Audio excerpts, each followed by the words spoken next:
J'ai économisé 79 500 euros, autrement dit presque 80 000 euros en 3 ans.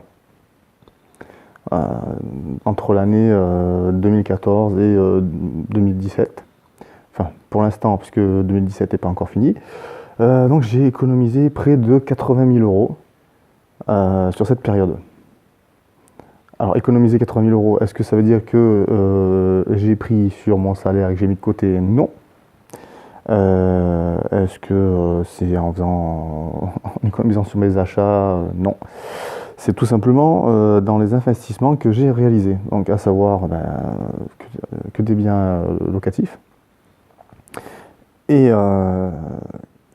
sur l'ensemble des investissements que j'ai réalisés, donc j'ai économisé près de 80 000 euros. Comment j'ai fait? J'ai fait une chose très très simple, ça s'appelle négocier. C'est tout, c'est pas plus compliqué que ça. C'est-à-dire que il ne faut pas rester bloqué sur le prix affiché. Faut toujours dire que ça, c'est un prix de départ. Voilà. C'est le montant qui a été estimé à la louche pour commencer. Voilà. Ça peut parfois être un montant très juste, on peut parfois négocier peu, mais on peut parfois négocier de façon bien plus conséquente. Et personnellement, mon record, c'est une réduction de 33% sur le prix de départ. Donc c'est pour ça que ça fait vite des sommes conséquentes à ne pas sortir, enfin surtout à ne pas emprunter, ce qui va booster derrière la rentabilité de vos projets. C'est mathématique, hein, si le prix du marché est là, bon, le prix normal on va dire, mais que vous achetez à ce niveau-là, bon, ce sera encore moins rentable. Si vous achetez au prix juste, ce sera bon, intéressant sans plus. Si vous achetez en dessous du prix, là ça commence à devenir vraiment intéressant. Et en gros c'est ce qu'il faut faire systématiquement. Quand c'est possible, mais généralement c'est toujours possible. A priori, j'ai toujours négocié le prix. Hormis sur le premier où, bon là c'était un début, c'était déjà une très très bonne affaire, donc j'ai pas osé négocier le prix. Et avec le recul, je pense que ça aurait pas été possible, alors très très peu. Bon, par contre, dès le deuxième, là j'ai eu beaucoup moins de scrupules, au troisième encore moins, et puis maintenant c'est systématique, je négocie toujours le prix. Sinon ça n'a aucun intérêt de se lancer dans l'investissement. Et donc, résultat, voilà, en 3 ans, 80 000 euros presque d'économisés. C'est une somme conséquente. En fait, c'est le cumul qui devient conséquent, et c'est là qu'on se rend mieux compte en fait de ce qu'il est possible de faire, et que s'enrichir de façon complètement honnête et légale, c'est pas si dur que ça. Enfin, c'est pas compliqué. Voilà, je préfère cette nuance-là. C'est jamais très compliqué. Après, ça peut être dur dans la mesure où on n'a pas appris à le faire et où on ne sait pas comment faire. Voilà, donc là, ça devient plus compliqué. Mais en gros, pour négocier un prix, c'est pas compliqué. Il y a des choses à savoir. Faut trouver les arguments pour négocier le prix. Il faut trouver la bonne personne à qui parler. Le fameux bon vendeur, hein, c'est parce que c'est le vendeur qui va vous permettre de faire une bonne affaire, c'est lui qui va accepter votre offre ou non. Mais bon, il peut la refuser dans un premier temps et l'accepter par la suite, parce qu'on peut très bien lui faire une offre à un moment donné, il n'est pas prêt, il ou elle n'est pas prête.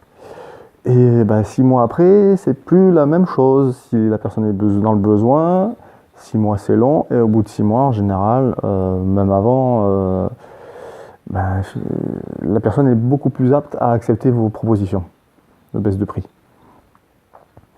Donc pour ça, il faut trouver la personne qui aura le profil du bon vendeur. Voilà.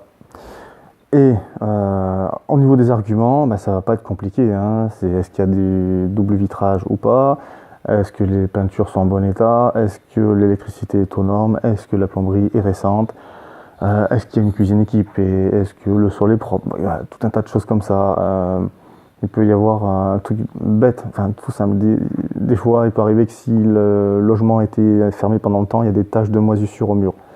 Bon, là, il faut être un peu comédien, faire la personne un peu choquée par rapport à ça, à se dire, mais attendez, si ça se trouve, c'est complètement moisi, même si si c'est vrai que ça n'avait pas été ouvert pendant longtemps, mais bon, c'est pas très engageant. Et puis de toute façon, d'une manière générale, ça va faire fuir les gens, de voir des murs comme ça. Moi, c'était le cas dans un des biens que j'ai acheté.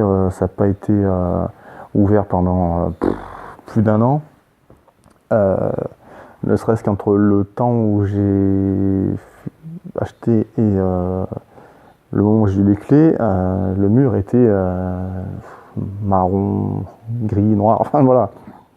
Et le simple fait d'aérer, de passer un petit coup de javel derrière, bon, c'était nickel après. Mais sur le coup, ça a été un très très bon argument de négociation sur le prix. Et si la personne en plus est vraiment a besoin de vendre de façon urgente, et qu'il y a peu de monde, voilà, ça aussi, qu'il y a peu de monde qui se présente en tant qu'acheteur, ça va augmenter les chances de négocier. Voilà. Donc, faut pas hésiter. Voilà, faut pas hésiter à le faire. Il faut se dire qu'on n'a rien à perdre. Et puis, dans l'absolu, si l'affaire se fait pas là, ça se fera plus tard. Et puis, c'est tout. Voilà, faut pas se prendre la tête avec ça. J'ai même moi un immeuble, là, mon 4e investissement, dont je vais bientôt avoir les clés. J'avais fait la visite avec les vendeurs en direct. Voilà. Prix de départ 100 000 euros. J'avais proposé autour de 75-76 000. Bon, je me suis fait envoyer bouler. C'est pas grave. Bon, ok, pas de souci. C'est non, on laisse tomber, pas de souci. 6 mois plus tard, le même immeuble en vente, en agence, à 79 000. Je me suis dit, ah tiens, là il y a quelque chose à faire. Là, le contexte est différent. Et puis, au final, j'ai visité, j'ai refait une proposition plus basse encore.